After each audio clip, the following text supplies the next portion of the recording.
This is Doc Roger Topacio. I'm a naturopathic doctor na handang maglingkod at sagutin lahat ng katanungan ninyo at magbibigay ng health tips para po sa inyong kalusugan at sa inyong pang karamdaman.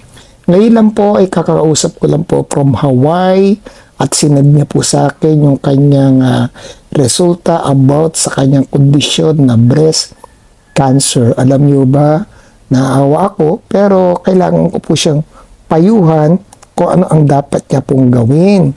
So, ito po ang nangyari.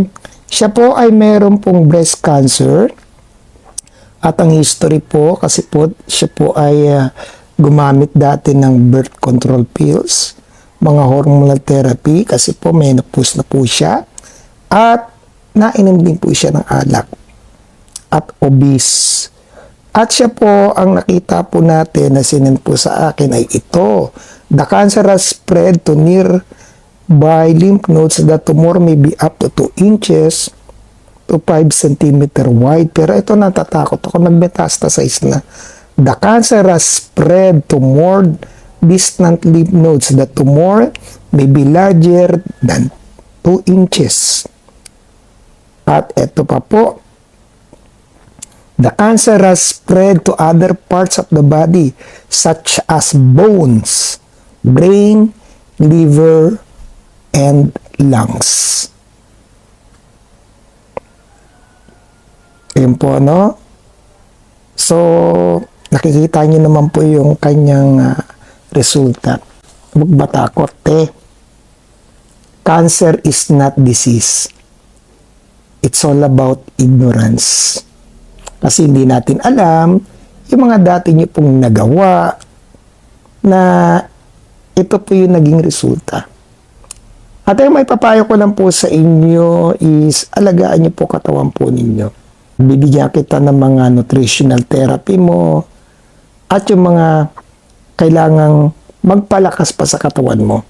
Dahil ngayon nakausap kita at dyan po ay alas 11 na po ng gabi niya sa Hawaii. Pero bukas ay mag-uusap pa tayo.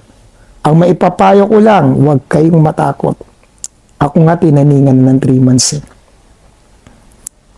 3 months to live ang itinakda sa akin ng doktor. Pero hindi ko naniwala.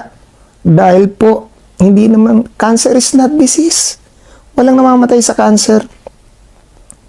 Kaya, tulungan ko po kayo. Handa ko po kayong paglingkuran. Bukas ay mag-uusap naman po tayo. At sa mga nakikinig po sa akin, baka makarelate po kayo sa karamdaman ni ate. Ang maipapayo ko lang din po sa inyo.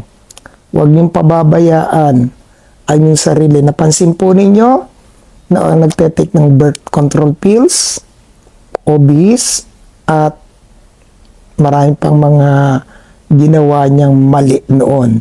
Tandaan ninyo, ang karamdaman ay bunga ng ugat ng ginawa nating pagkakamali noon, nagbubunga na po ngayon. Kaya yung bunga na yan, papatayin natin, pero yung ugat ang uunahin natin.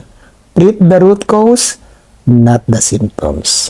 This is Doc Roger Topacio, sharing good vibes and good life.